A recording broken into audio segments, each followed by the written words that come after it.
What's going on, y'all? It is Brian with the Long Boxing While Black podcast. Um, I wanted to do a video before I sit down and actually sit down and watch the Snyder cut of the Justice League. I wanted to um, basically do a video that is establishing my feelings about the Snyder-verse thing, and do a follow-up video after I watch the Snyder cut to kind of see where things are and see if he's changed my mind in terms of where I perceive the Snyderverse and the larger scope of the DC universe. And so that's what I'm going to do on today's episode. I'm going to take a deep dive into, and maybe even more shallow dive into my history of the Snyderverse and my perception of the Snyderverse moving forward. And hopefully this new cut of the Justice League can change my opinions, because I have some pretty strong ones about it. So that's what we're going to talk about on today's episode of the Long Boxing While Black podcast. Thanks for tuning in. I'm going to take a brief pause for the cause, and then we're going to get into the topic of the show.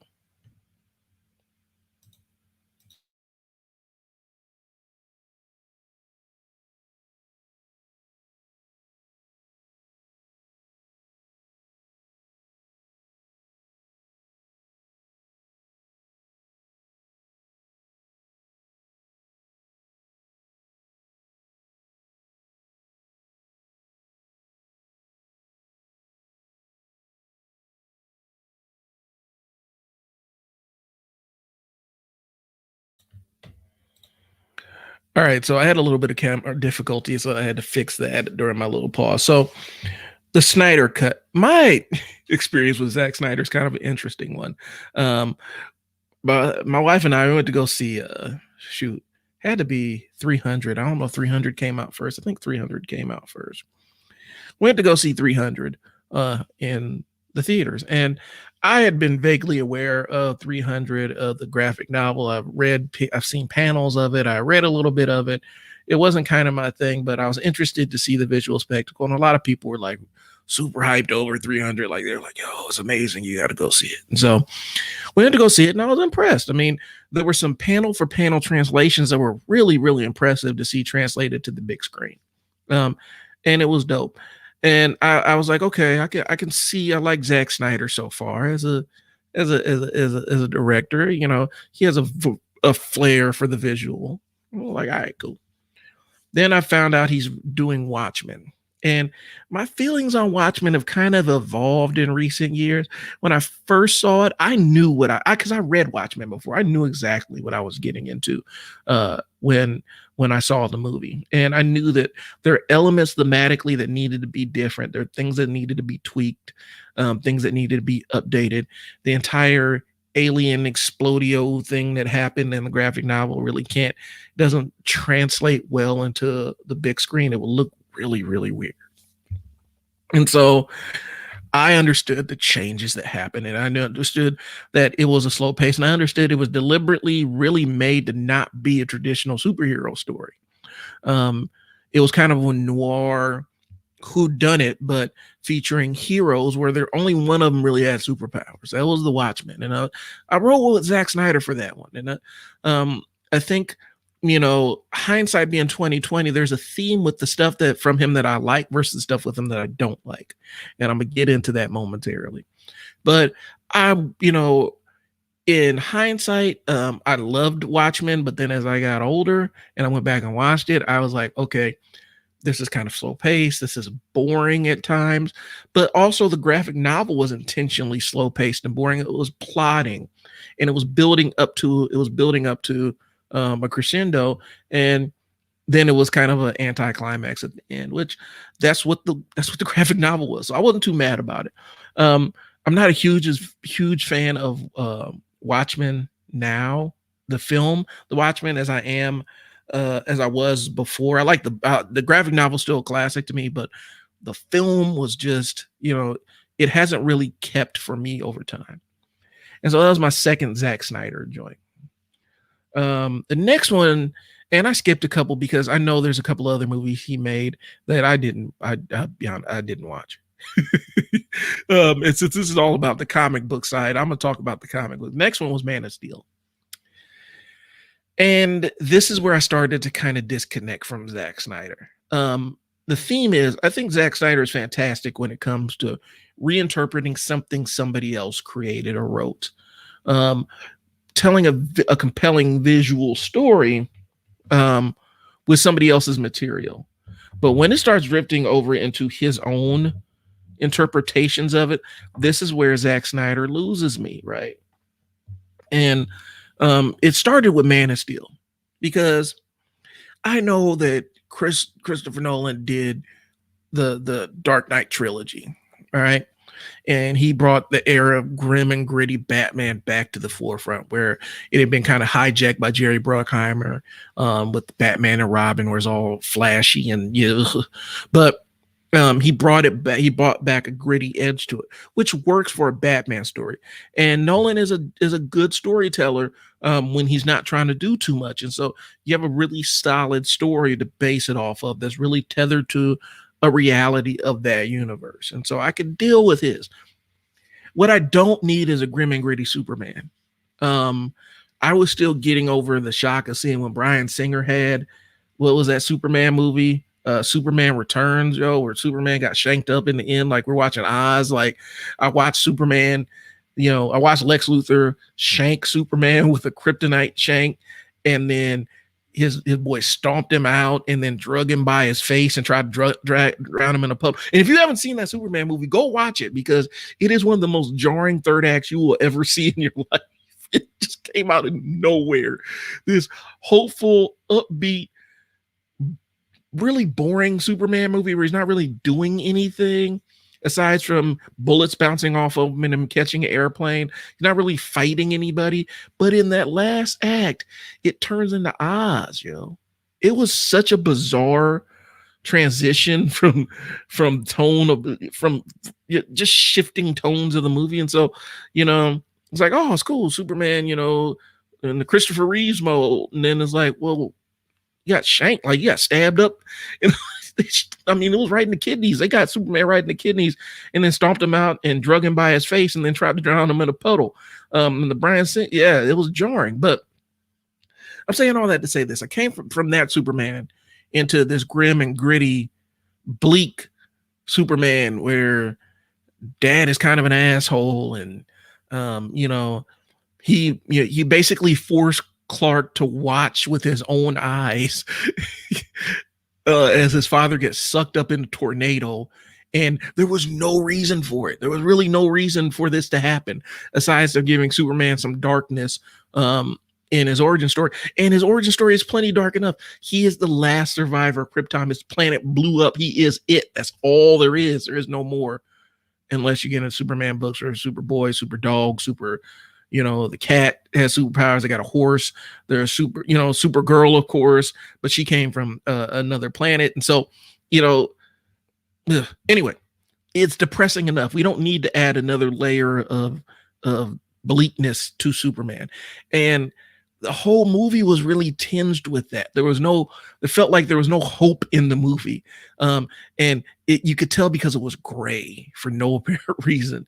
And Superman is anguished and Zod is anguished, and it just was this big angsty ball of shit that just happened in front of me. And I'm not saying the movie was shit. I'm saying it was this big angsty ball of just aggravation and frustration, and Superman beating himself up because he wasn't able to save his dad and having weird nightmares of genocidal, stepping on corpses and all. It was just anyway. We don't go to Superman to be depressed, and we don't go to Superman for a grimy, grim edge to it. We just don't. It's weird. And so, but I realized when I'm watching this and watching Zack Snyder's retelling of it, it struck a nerve with me because he hits me as like a lot of the 90s comic book heads, like the ones that I've talked to, where they think that reality is, and a lot of them, I'll be honest with you, it's members long boxing while black. A lot of this weird perceptions of how, street crime operates and how violence actually operates and stuff is really rooted in this white male fantasy of what they think street shit actually is. It's tied to that. And so when you see a Zack Snyder retelling a story Or you see, Garth Ennis, who, I have hit or miss with him, with the boys and stuff. Or Mark Miller is a good example of this one, and that's the one I'm a drag here. I see Mr. White Dude, who doesn't really he doesn't really have any experience with any kind of, you know, surviving a drive-by or anything like that. And so his entire perception of what street violence actually is really rooted in what his fantasy is and basically what he sees on television. And so when they're trying to tell gritty, hardcore stories, it's almost like this level of cartoonishness to the violence. And there's always some underwriting moral lesson to it, like it's a Captain Planet and the Planeteers episode. And if you've ever lost anybody, my heart goes out to you. If you ever lost anybody into this gang shit or the street violence that's out there, my heart goes out to you. But it is random as hell. I have an entire story about a high speed, being 17, a black honor student who had a bunch of, my friends were, I wasn't one of these honor students that had a bunch of white friends and stuff. I hung out with the cats in my neighborhood and whatnot. And, even the randomness of street violence. I have an entire series of stories of getting caught in crossfires and high speed chases and almost getting killed over mistaken identities and stuff. So, and it doesn't make any sense because we weren't into anything, but it was just so damn random. That is how random street violence is. And when you hear Mark Miller or Zack Snyder or anybody, one of these guys, tell their interpretation of it, there's always this weird moral lesson. There's always a mystery to unpack, or, it doesn't really reflect how random and out of control some elements of street violence are. And so you can tell that it's somebody who they're not speaking from an experience. They're speaking from watching television and action movies and detective films, or even in some cases reading crime comic books. And it's not really based in anything. And that's my problem. That's my underwriting problem with a lot of 90s era comic book fans. So when you get into an argument with them, they'll talk about, I love grim and gritty. I love grim comic books. I love gritty comic books. And that's part of the reason I grew up as a DC head, but then I moved over to Marvel because, and then I kind of moved away from comic books a little bit because the level of grim and gritty just got too much. It got too bleak and too dark, and it didn't really seem to jibe with any objective reality that I had experience with. And so I know that's a very convoluted way of saying it. It didn't feel authentic. And a lot of 90s era fans latched on to that. I like my stories dark. It's the whole subgroup of people that have made Joker into this anti-hero, because he represents the harshness and realness of reality. Well, realistically, he doesn't. He's just a serial killer. He's just a killer who rationalizes his actions in the moment. And that's when that's the way he's best written, and not having an origin story. That's when Joker is more interesting than any other point in time.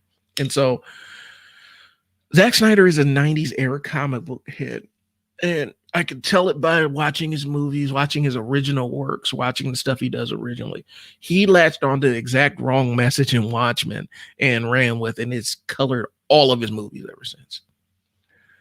Nobody wants to see a dark and gritty Superman. I don't want to see a dark and gritty Superman origin story. Batman and Superman's origin story should not really match. Now, yes, Superman came, as an orphan, come from a planet that blew up and blah, blah, blah. But, killing his dad in the beginning of the movie, and his dad really psychologically doing some work on him, making him almost ashamed of his powers and all this other stuff. And it was just this hopeless, blah, if you will.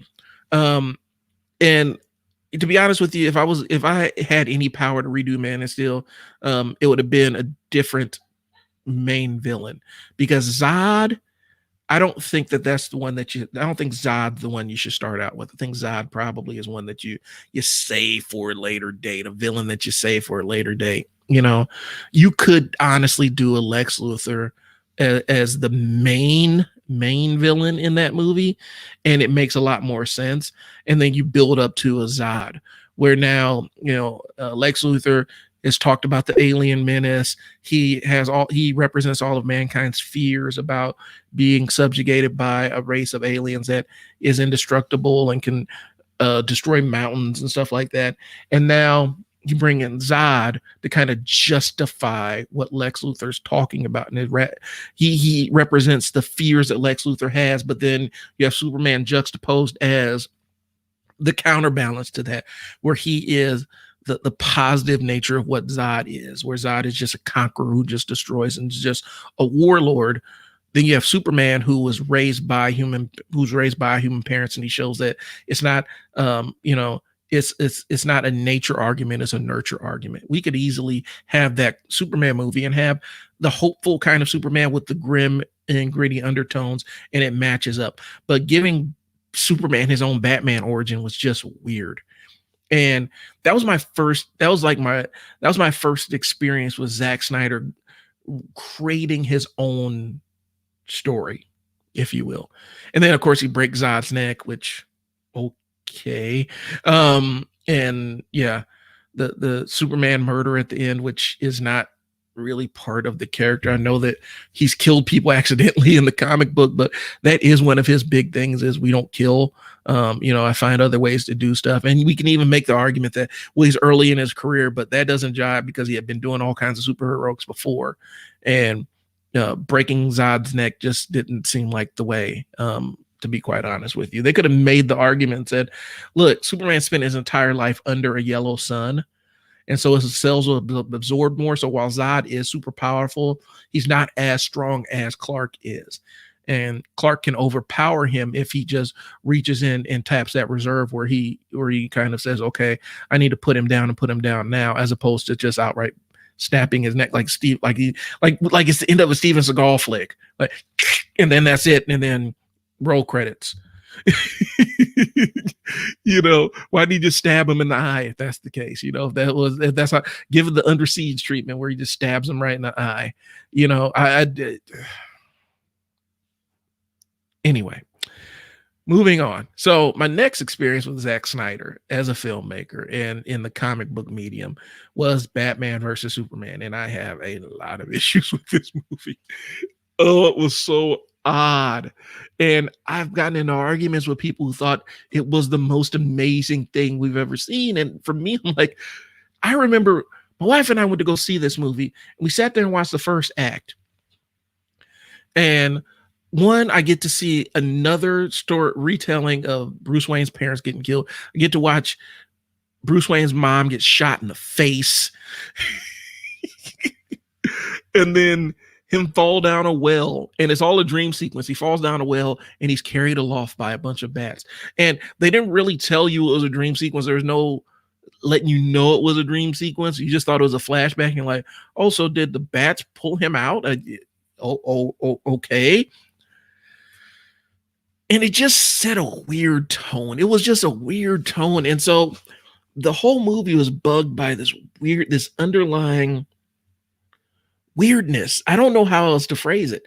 And I think a lot of it had to do with, I don't like Zack Snyder. I'm realizing that unless he's working on, unless he is adapting somebody else's written material or somebody else's panels to the screen, I don't really like him as a storyteller.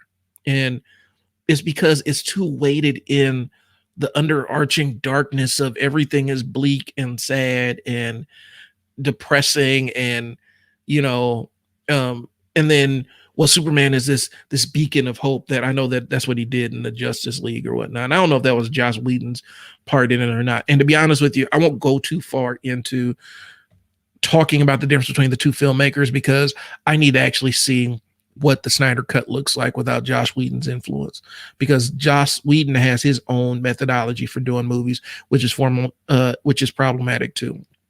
Anyway, Batman versus Superman was odd. And when I say odd, like, I'm watching Batman walk around and brand people with an iron like a serial killer.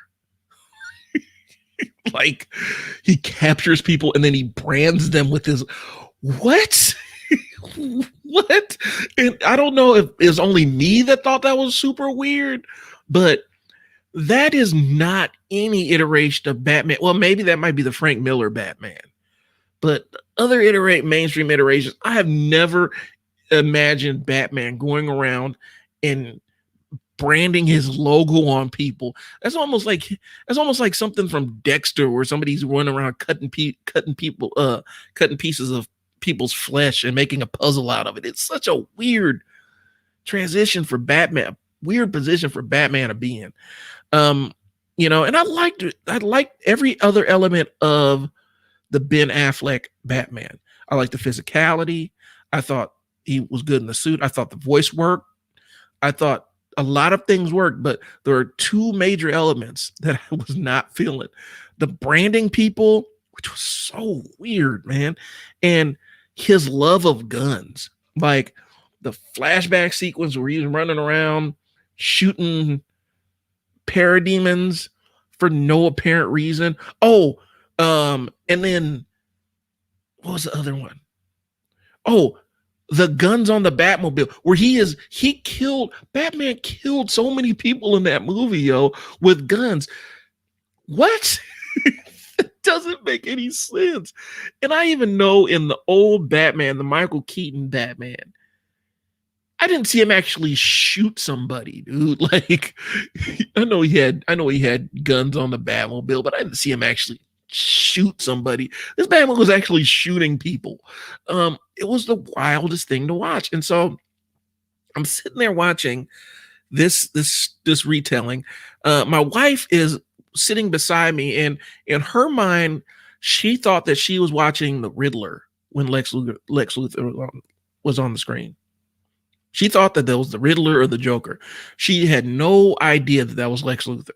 And I can't blame her, because he didn't read like Lex Luthor. He was wild and zany, and I forgot what the actor's name was, but he's wild and zany off the wall. And I don't like the giggly Lex Luthor. There's nothing menacing about him. Even at the end where he shaved his head, there's nothing menacing about that Lex Luthor. And he seemed like a Batman rogue as opposed to a Superman role. I mean, he could have been Toy Man. They could have made him Toy Man instead of Lex Luthor. There are better ways to do Lex Luthor than the way that they did him in Batman versus Superman. But all that to say this, I'm not feeling Zack Snyder as a storyteller. And so I feel compelled to say all that, because the Justice League segment of this podcast is going to be the longest part of it.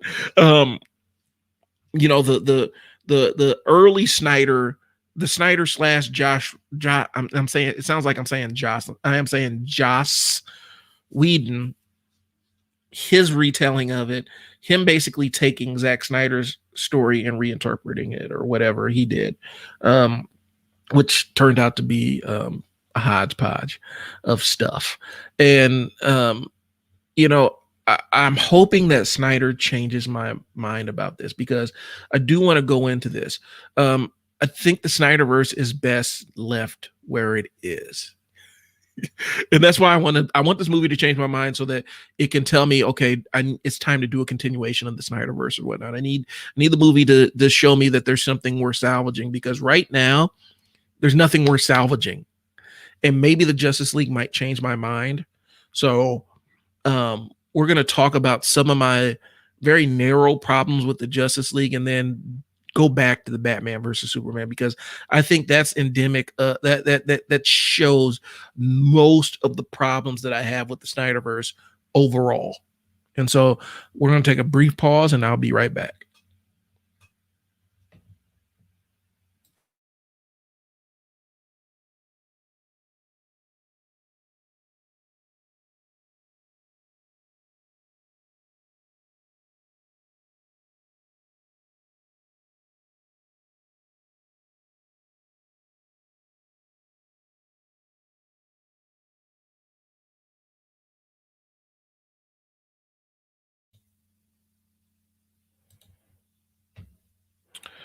All right, so here's what it is. There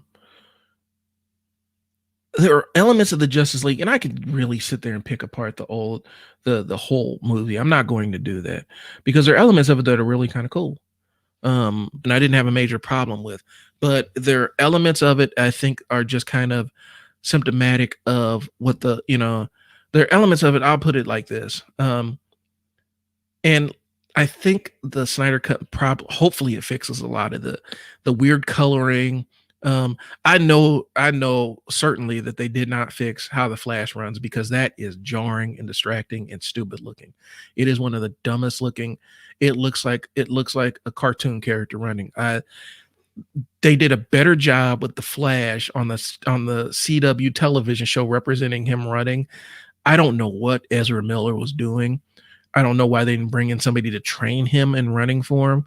I've seen 1,000 excuses about why he runs the way he does and how it's more efficient and all this other stuff. If you read the comic book, you know that Flash's speed isn't really tied to him running. It's him propelling himself forward. But the running form is the easiest way for him to manifest it in the comic books. There's no excuse why he runs like that. There's none. Zero. None. Why didn't you just get, if you wanted to, if he was really opposed to running, bring in Tom Cruise and let him run for you, and then just uh uh put Edward Miller's face on him and use special effects, put his face on over Tom Cruise. I don't know what y'all could have done. The Flash running was probably the single most distracting thing in that movie. And it moved really fast. I know a lot of it has to do with the fact that, unfortunately, Zack Snyder lost a daughter to suicide, and my heart goes out for him, and he had to come off the film. And I think that there's probably some other underlying element of him and Warner Brothers clashing heads. I can't prove it, but I think that's what happened. But the daughter, his daughter dying was really, I couldn't imagine trying to create a film and having that on my mind. So they brought in Joss Whedon, who brought his own brand of branded toxicity, apparently, to the set, and weird sexual issues and weird racism and all kinds of other stuff. Ray Fisher has an entire blog post about what happened, and I know people believe him or disbelieve him or whatnot. I believe Ray Fisher, and I think that it was probably a pretty toxic environment, and it probably goes into why we only saw 2 Avengers movies from Joss Whedon. I know Marvel's a different machine, and I'm gonna get into the differences I see, from an outsider standpoint, because I don't know exactly how the movie machine works, but I can kind of give you what my estimation of what happened was. But I think Joss Whedon kind of fell into that. And a lot of the big name directors end up clashing heads with Marvel Studios because the difference I'm seeing as an outsider between Marvel and DC is I feel like Marvel includes, and I've seen it where I'm reading the production credits. They include a lot of their writers and creators as consultants on the film, and I believe that they have I've read that they have a certain level of veto power over the director. And so if the director wants to take the character in a direction that doesn't really jibe with what's in the books, the consultant can push back and the studio will back them up. And I think for any creator, nobody wants that level of oversight for too long over them. But if for some people, it's more, it feels more like a trap than other people, if that makes sense. And I think that's why we didn't see Joss around for multiple Avengers movies, and they brought on a whole new team. And the Avengers movies ended up having a different tone. We would have never gotten, Infinity War Endgame with Joss Whedon. I don't think he would have hit the right notes for it.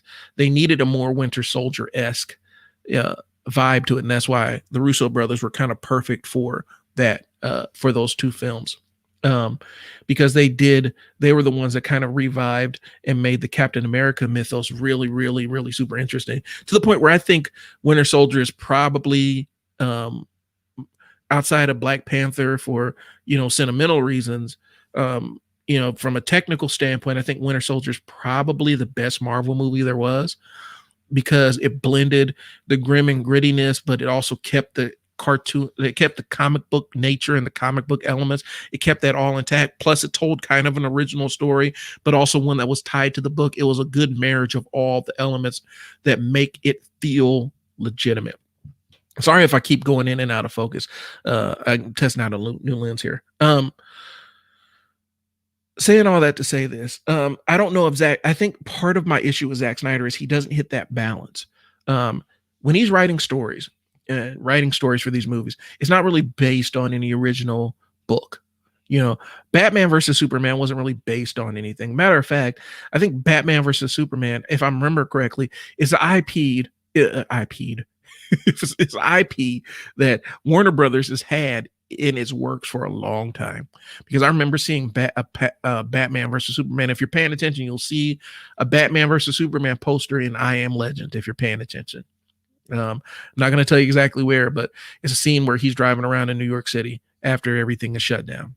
You'll see a Batman versus Superman poster on the wall. So I think it's an IP that Warner Brothers said, man, we have a really cool name, Batman versus Superman. Let's go ahead and run with this bad boy. And, you know, then they created a story around the name as opposed to just saying, why don't we do a Batman versus Superman team up? Maybe we can even pay homage to the old comic book, call it World's Finest or something, and make a story where they meet with each other, they bump heads, but they join together, as opposed to setting it up as we have to have this Batman versus Superman fight. And I think because they use Frank Miller's where Batman, I think it's Dark Knight Returns, where he ended up fighting Superman in one of the books. It was really stupid. And I don't care what Batman fan gets pissed off at me. It was stupid. I'm not a huge Frank Miller fan. I understand there are elements of the character that are enduring that he created, but it was dumb. Sorry. And so and we got a chance to see Frank Miller transition from being this kind of eccentric comic book creator to a deranged individual in the span of a couple of books. But they took the idea that wasn't really fully fleshed out from Frank Miller and decided to make a film around the fight scene between Batman and Superman. And it didn't make any sense. Batman's motivations for wanting to kill Superman didn't make any sense. The resolution to their fight didn't make any sense. The Martha thing was stupid. It was so dumb that it got memes made out of it. And then we have Doomsday as just kind of, oh yeah, and here's Doomsday out here. What are we gonna do with him? He's just here. You know, the thing that killed Superman, the biggest threat, Superman's biggest ongoing threat outside of Brainiac and whatever Lex Luthor's cooking up. He's just kind of, he's just here. And also, this is the part we're going to drop Wonder Woman in here for no apparent reason. She just shows up here. And Batman goes off and does Batman things while Wonder Woman and Superman fight Doomsday. It was so odd towards the end of that movie. But it represents a lot of what I see is the ongoing issue with Zack Snyder's movies when he's doing original stories, is this drift towards darkness and this drift towards making it bleak. And, you can have brightly colored, gritty elements of realism. Midsummer, if you've seen that movie, that took that bright colored horror, gothic horror, and really did something interesting with it, and made a compelling story out of it. It was a hard one to watch though. Whew. But just because it has a layer of grime laid on top of it doesn't make it realistic. And I think maybe that's where we're going to end up here. Snyder feels like all these other white creators who never really experienced, grim and gritty or hard, lack, dealing with, seeing how street crime works, seeing how poor people survive. It feels like somebody speaking outside of their experience. And that's the final point with Zack Snyder, because Mark Miller does it. Mark Miller is terrible with that. The level, I stopped reading Kick-Ass because it just got too stupid. It got cartoonishly evil for no apparent reason. And that happens in all of his books. Wanted, that happened. The Unfunnies, which is one of the most egregious examples of, that it, don't read the Unfunnies. Just don't waste your time because it will just make you mad. But it feels like, was it Irredeemable? There was one where he made an evil version of Batman, and it was just cartoonishly evil and stupid. And it really felt like, I'm gonna see how evil I can make this person by making them have more incrementally stupider and wilder acts of evil that are random but planned out. planned out with a level of precision that borders on superhuman. It's ugh, don't waste your time. Anyway, I think Zack Snyder feels like that kind of mold. He feels like a director who is based on who would be entertained by those kind of books. And for me, as a you know, especially for Black folks who've experienced some of, if you've experienced any of this stuff and any of this realness and any of the crime that they're presenting, or any level of understanding that the police aren't there to protect you, or you're not going to get rescued on time, or any of that other stuff, where you've basically had to survive a harrowing ordeal. Even, and it's not just exclusive to Black folks. There are lots of other people that have that going on, but specifically with us, where every day is another.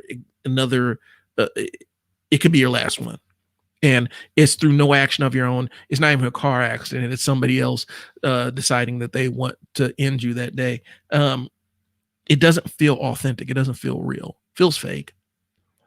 And I think with Zack Snyder is dialing it back a little bit. The level of grim and gritty that he's trying to put into the movies doesn't really match the characters. Yeah, it matches Superman, but even Batman, where Batman's branding people, come on, man.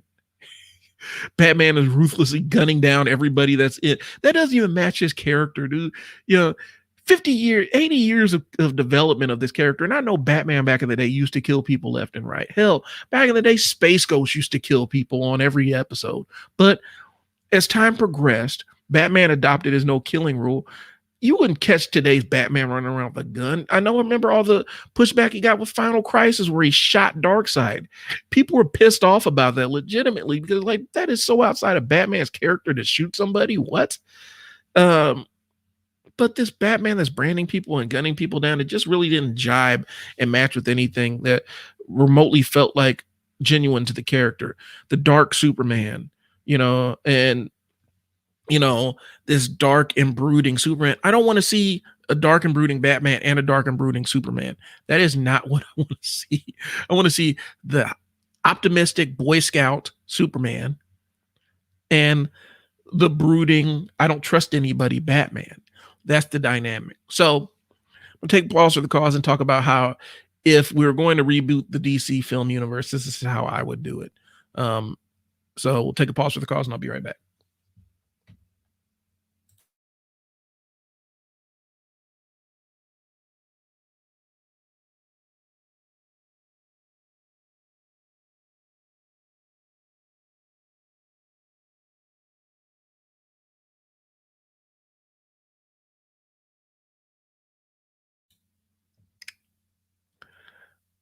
All right, we're in the last home stretch here, so I'll try to wrap this up here pretty quickly.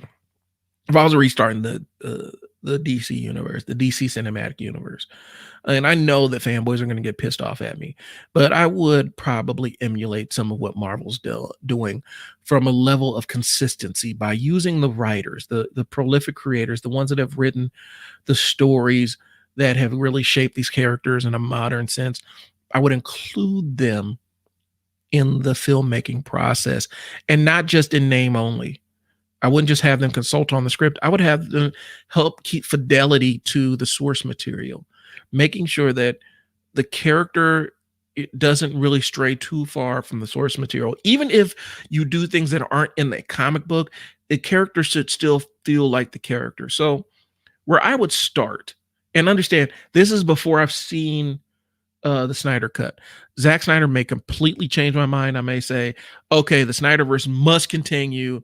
4 hours feels like an ordeal for me, and so I'm prepping myself for that. I don't want to endure 4 hours of anything, least of all 4 hours of a movie. So I'm preparing myself mentally for this thing. But the way I view it, if I'm going to restart the DC cinematic universe, I think they were onto something with starting with Green Lantern, but not Hal Jordan. I wouldn't start with Hal Jordan. I would have him as a character. I would have him as the Lost Lantern.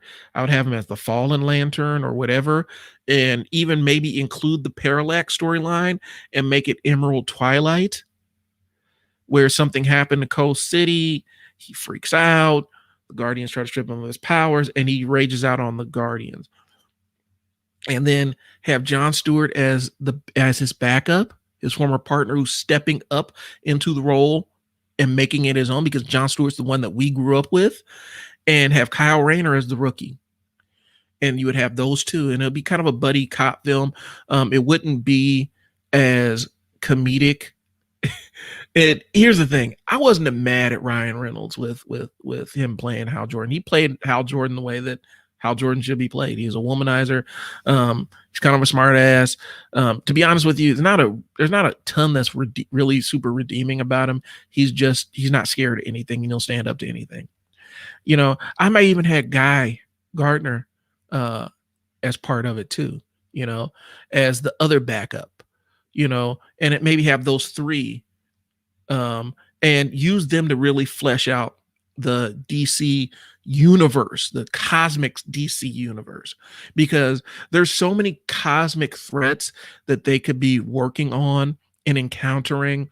So many alien species, so many extraterrestrial threats that the Green Lanterns end up dealing with. They end up making it to the filtering over to the DC universe. Other heroes that they can interface with, that you can make a super compelling story and expand that universe.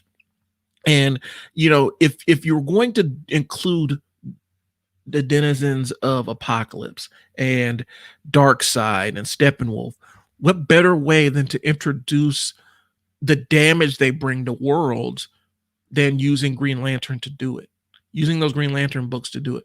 So maybe Steppenwolf is one of the antagonists that they run into, one of the, where they have to survive him and have to escape him, but they're still working to figure out this entire Hal Jordan parallax thing and figure out how to stop this and how to rescue Hal, but also how to capture him, because they're not just trying to rescue him, they're trying to bring him to justice.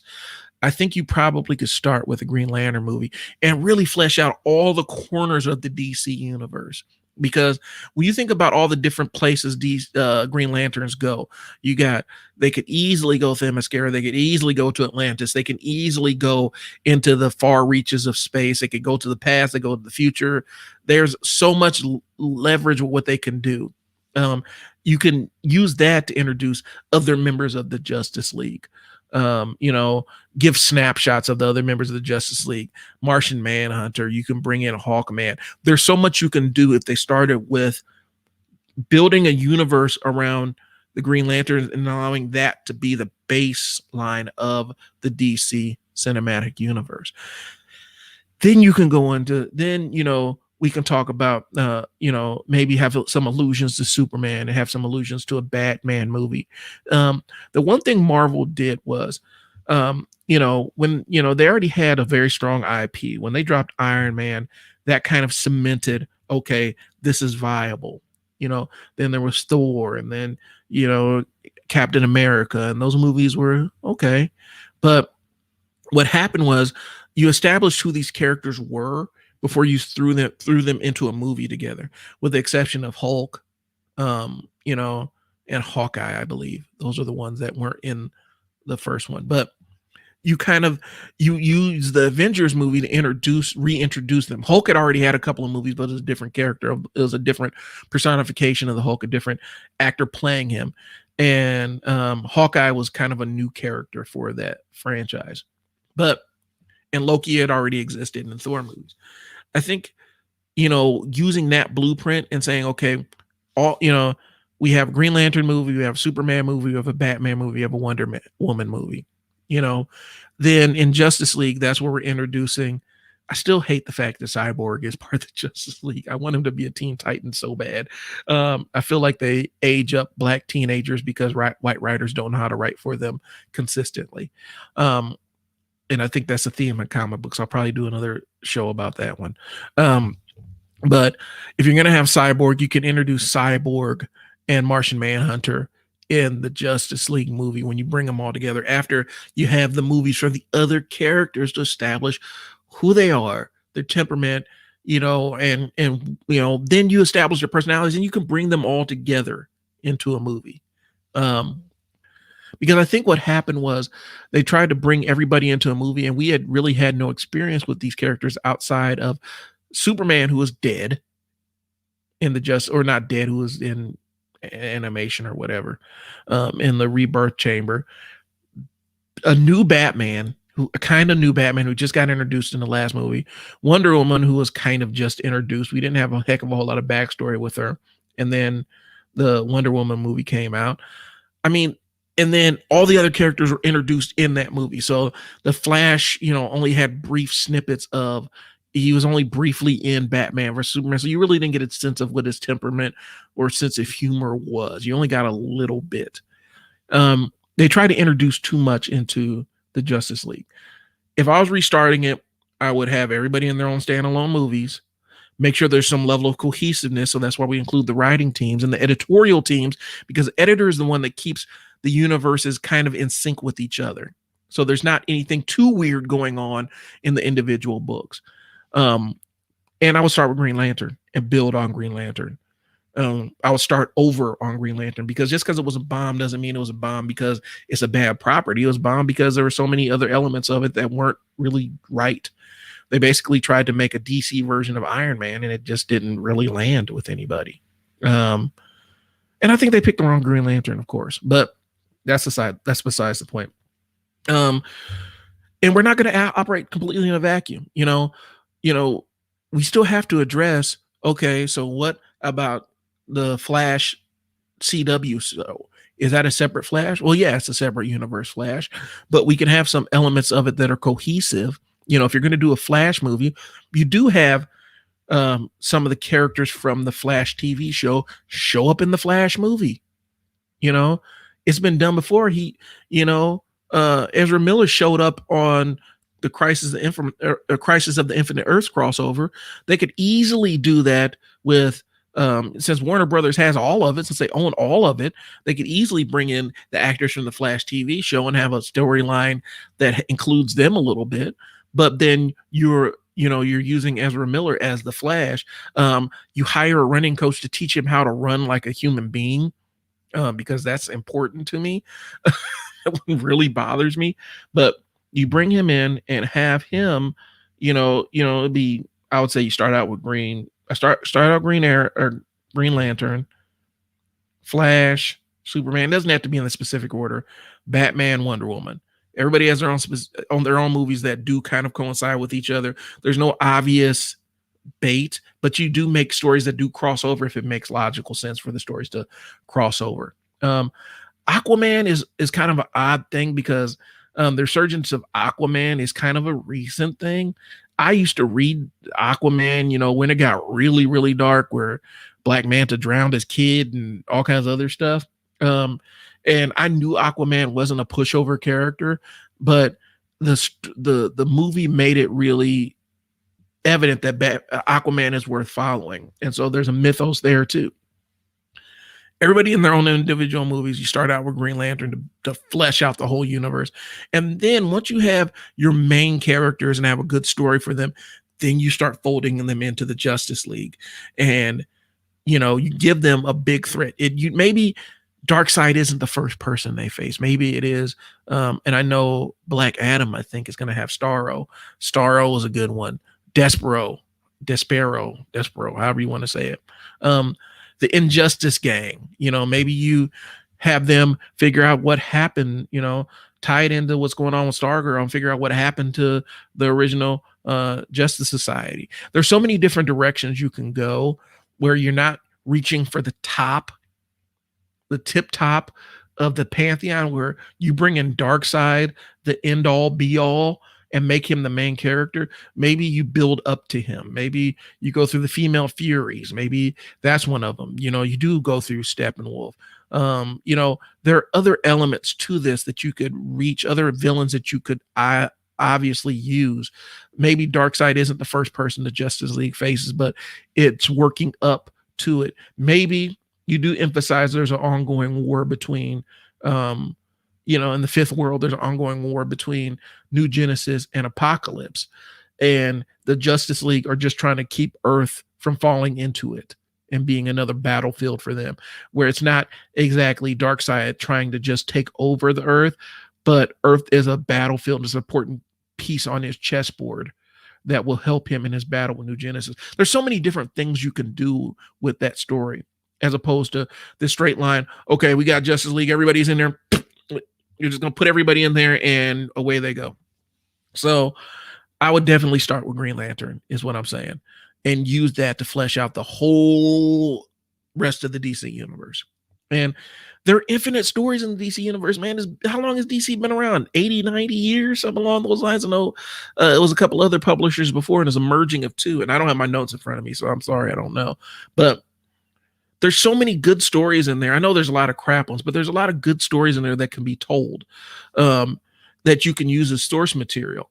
And I think that's kind of what Marvel's approach is. They'll take an element of a story and adapt it to the screen. They'll take a story and say, we're going to adapt this specific story to the big screen. We're going to change this, and this, but we're still going to have the heartbeat of this story as the point of it. The entire, who Star-Lord's dad was in Guardians of the Galaxy 2. It was interesting seeing Ego, the living planet, portrayed as a little bit differently. That was dope. That was interesting. And incorporating how the Celestials actually work in the Marvel Cinematic Universes versus the main Marvel universe was interesting. I think DC has plenty of room and plenty of villains to grow with on that front. I do think that you could have a Superman movie with Lex Luthor as the main villain. You don't even have to give him an exosuit. You definitely don't want to have him creating Doomsday. I would leave Doomsday to be not some bioweapon engineered by Lex Luthor, but a bioweapon engineered on Krypton, which is a piece of, Superman's past that he's not aware of that's coming to haunt him. I would have that as this imminent threat, maybe as the main villain in a Superman trilogy of movies, where you work your way up progressively to the big dog. You start out with Metallo being the main villain, or the Parasite being the main villain. Next, it's Lex Luthor, who put Metallo and Parasite on Superman. And then from there, now you have to deal with, a Zod or maybe even a Doomsday. I think that you can work your way up without having to reach all the way and pull out your top shelf villains for every single DC movie. Wonder Woman was another example of that. I haven't seen Wonder Woman 85. I've heard horrible things about it, and I was all ready to watch it. And then I started seeing my friends like, don't waste your time. Let me know in the comments if it's worth watching Wonder Woman 84, so I can have a wider perspective of the DC universe. So anyway, thanks for listening to me ramble about it. Again, I really want Zack Snyder to change my mind and make me feel that, okay, the direction to go is we need to restart the Snyder-verse. But right now, I am not filled with confidence based on his work up until this point. And if Justice League is just another distillation of his work, if the Snyder Cut is just him with his worst habits, I don't know if I want to watch. I don't know if he's going to change my mind. I'm leaving my mind open to hopefully he can make me feel different about the Justice League. I'll be coming back with a follow-up to this one. Thanks for listening to me ramble about this. The podcast is Long Boxing While Black. YouTube channel we're still building out. This is actually a live stream on my Facebook and my YouTube channel, so you'll be seeing it in both places. If you happen to chance, go longboxingwhileblack.com. You can see some of the stuff I've written about comic books, movies, wrestling. I kind of cover the gamut of nerdy things. I'm probably going to be starting a Twitch channel here so you can watch me play Overwatch poorly. I just got to find the time to set that up. I got a lot of other things popping right now. And I like my free time to be my free time and not exactly be on a stream. So, but I will be setting up a Twitch channel so you can watch me play games very poorly. I'm probably going to be doing another Blurting While Dad. I haven't figured out what the topic is yet, but Blurting While Dad is being a black nerd with kids. Elder millennial with kids. So elder black millennial who's also a nerd with kids. I haven't figured out I haven't figured out exactly how to phrase it, but it is what it is. So I'll be doing another episode of Blurting While Dad here pretty shortly. My kids are on spring break, so they're going to give me plenty of ammunition. So anyway, one of these days I want to reach out to my crew, my other other black nerds out there and have you as guest on the show, and we can chop it up about nerdy black stuff. And it can get really black and nerdy in here. Yeah, that's what I'm looking for, y'all. Let's go. I'll holler at y'all later. Thanks for tuning in. Long Boxing While Black. This is Brian. Blur Gang. Peace.